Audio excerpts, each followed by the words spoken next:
You're listening to All Things Video, the podcast dedicated to uncovering the past and charting the future of the online video ecosystem. You're listening to All Things Video. I'm your host, James Creech, and today's guest is Ivy Wong, founder and CEO of VISS Media. Ivy, welcome to the show. Thank you. Hello all. Yeah, nice to chat with you. I'm excited to dig a little bit more into your background. So I thought we'd start off just by understanding how you got your start in media and entertainment. Wow. Yeah, that's a long story. I actually used to work for Yahoo, in the back old days. So I'm running the Asia Pacific sales organization. So I've been there for a few years, and then I joined TVB and Next Media, two of the major Chinese language media company, to help them to do like media transformations. So I basically like moving from a digital company to a TV broadcaster to a print company. So like people always feel like why this lady is like moving all the way backward rather than like going forward.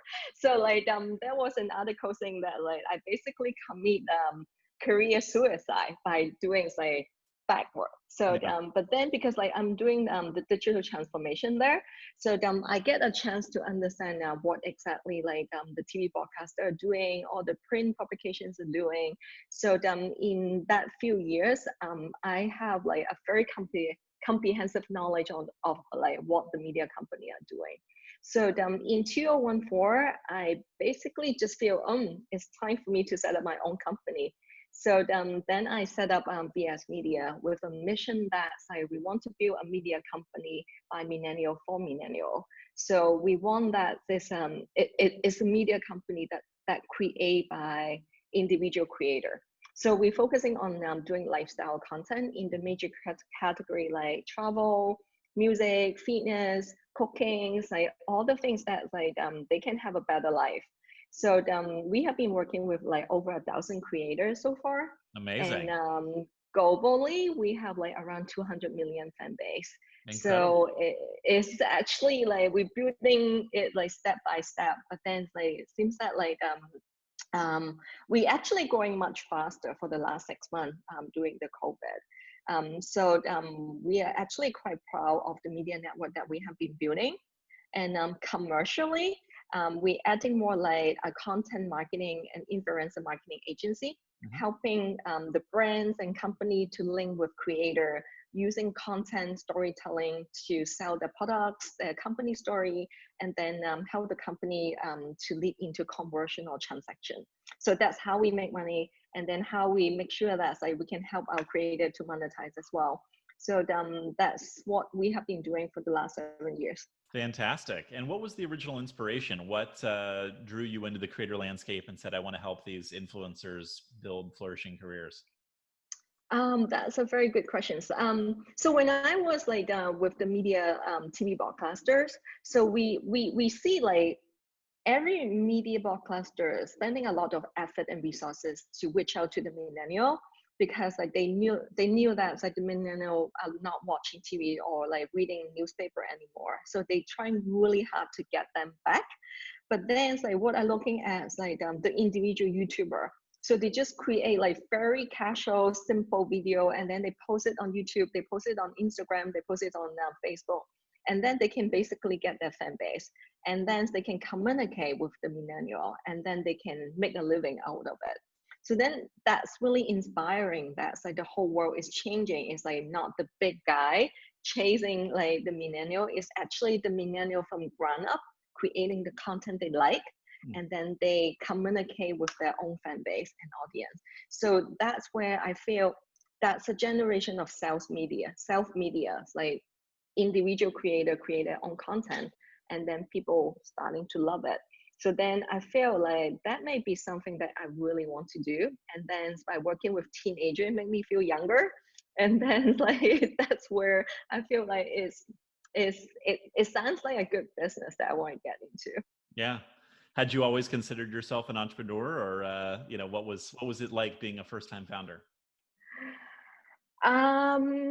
It's actually really tough, like especially for entrepreneur like me, that I start from very big corporations like Yahoo, and then it's like all the major broadcasters, I get a lot of resources.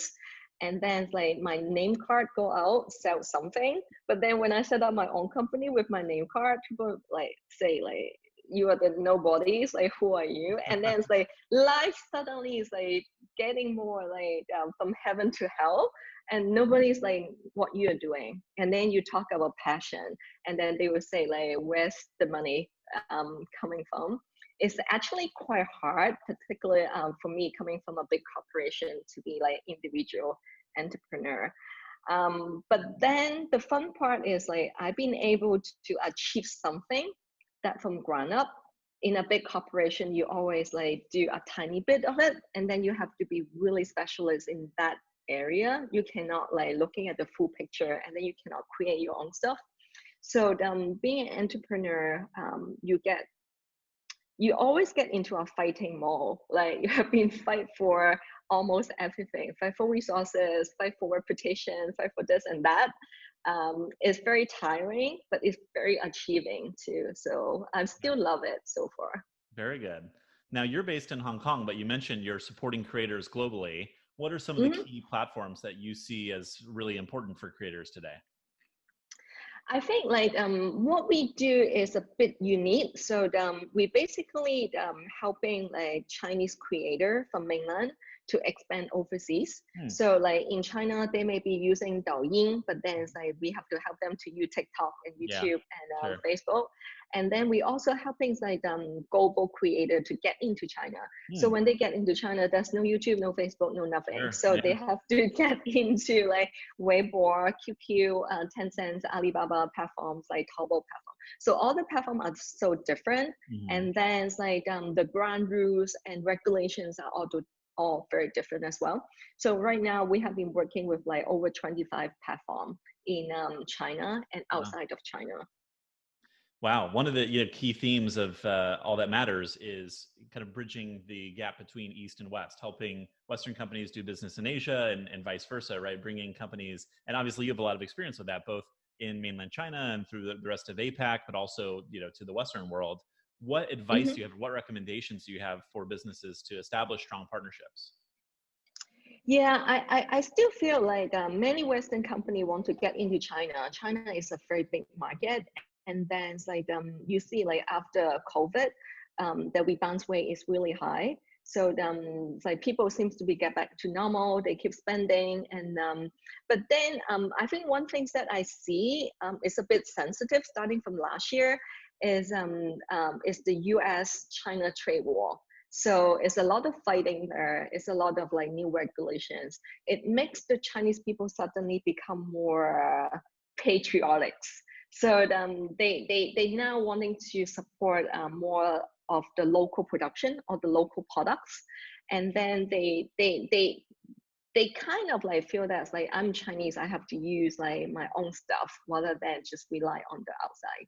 So that makes a very sensitive relationship right now for the Western company to get in. But however, Chinese people still have like a desire and fancy about Western culture, and then underneath they still feel like product made outside of China is a better quality content. So they still chasing those. So for the Western company to get into China right now, need to be a bit more sensitive to the patriotic elements, and then they need to be like more localized. They need to more resonate with the Chinese people, like the culture, or what they are talking about. So you have to become a local international brands in order to get in. I think it's like it's more about like it's more storytelling, and it's more about like how you resonate with the people, engaging with them or communicate with them. So it may be a bit tougher than before, but still good. Awesome. Well, I want to switch gears and ask you a few rapid fire questions before we close things out. One question I love to ask people is, what advice would you give to your 18-year-old self? Wow. This is very tough questions. I think I would say like be real, be true to yourself. We are in a world that's like we always looking at superhero movies. So I'm in the media industry. So like you always want to be a superhero. But now, like after COVID, you see people getting to be more real. They look inside and say, like, who am I, who I really are, and then what exactly is my passion. So rather than treating yourself as someone else, treat yourself as yourself. Like, be true to yourself. I think that's my advice to myself. Great. That's great. What's coming next? Do you have any predictions for media and entertainment heading into 2021? I think that is a very exciting time for us because I do believe the media industry is getting more fermented. It's like people are actually going into more niche content. So when you look into the global internet traffic report during COVID, YouTube basically lead the way. So they contribute 15% of the global internet traffic. And then next is Netflix and then TikTok. So people actually starting to watch content that they directly have passion or interest with, and then they want to resonate and engage with the creator. So rather than going to like the mega production stuff, they want to looking at more niche content that they really truly love. So I feel the media industry will be getting more fermented, and then it will be getting into more niche. And that's a good timing for us. It's a golden time for us. Great. Yeah. If the internet has done anything, it's made niche content accessible to audiences everywhere, right? Making it possible to build audiences for formats or types of content that never would have existed in traditional broadcast or print, right? You think about like unboxing videos or slime, all these phenomenons that just, you would never see a TV executive approve that as a pilot. Yeah, definitely. Yeah, true. Yeah. One of the questions I love to ask entrepreneurs, because I find that, your brain just works in a way that you're constantly thinking about the next business or the next innovation and how to do things just a little bit better. So if you were starting a new business in the digital media space today, what would you do? I think I will really focusing on doing social e-commerce. So I do see like moving forward, like people buy stuff based on the story behind the products. So they want storytelling. So we used to be separated, like content is content, products is products, and then it's like you do things differently. But it's like for the last few months, I do see like people are looking for non-brand name products. They want to go back to like local products. They want to see like what is the theme or what is the mission behind the products that they want to buy. So with like all the young creators that we have been working on, they all have a passion like cooking. So they will say this is the ingredients they insist to use, and for the audience, when they see that, they want to buy it right away. So when the market